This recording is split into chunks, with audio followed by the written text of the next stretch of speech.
First of all, Michelle Bachmann has just put out an ad. She's not only apologizing for calling people anti-American, but she's putting out an ad where she apologizes for calling people anti-American. You know what that means? That means she's in a panic. No way crazy Republican right-winger a station in Pittsburgh, KDKA, and said, oh, yeah, you know, this woman was attacked and it was Obama supporter who did it and put the thing. Now, should he be punished for that, going in guns blazing without the facts? Shocked that Fox News ran with that story immediately. And by the way, where did that story get this big hype that made it such an enormous story before we found out it was a hoax? The Drudge Report.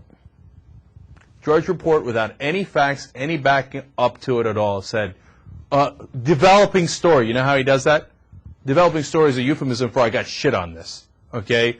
I got a bunch of... The person that the McCain campaign paid the most amount of money for in the first 2 weeks of October was the person who does makeup for Sarah Palin.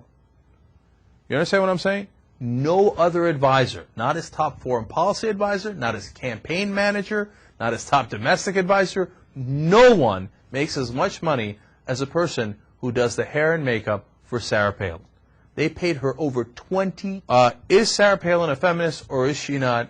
Do you consider yourself a feminist? I do. A feminist who believes in equal rights. Governor, are you a feminist?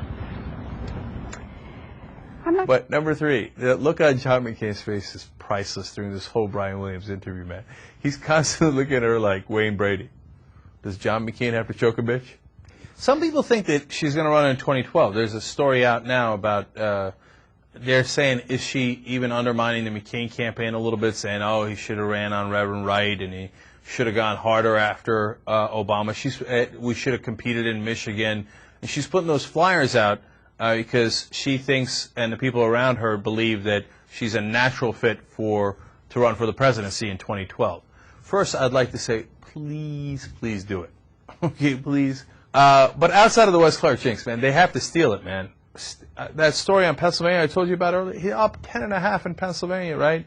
And McCain already says, I've lost Iowa, I've lost New Mexico. His campaign advisors are saying this to the press. It's Karl Rove, and he knows who's responsible for this economic mess as we go into the election. You would think, hey, maybe it's George Bush. He was in charge for the last 8 years. Maybe the Republican Party, maybe John McCain because of his votes to deregulate. No, it turns out he knows who it is. And what they may be doing here, this volatility may be people's concerns about what would happen if Barack Obama, who's had a lead in the polls and has been deemed by the media to be the likely next president of the United States, what would happen to the economy and to their portfolios if he were to become president? Man, you think it's over after the election if Obama wins? It's just getting started. They're going to pile on everything on his head. They're going to pretend that Iraq was his fault. They're going to pretend Afghanistan was his fault. They're going to pretend and when they come after him, somebody's got to stand up. Somebody's got to play defense.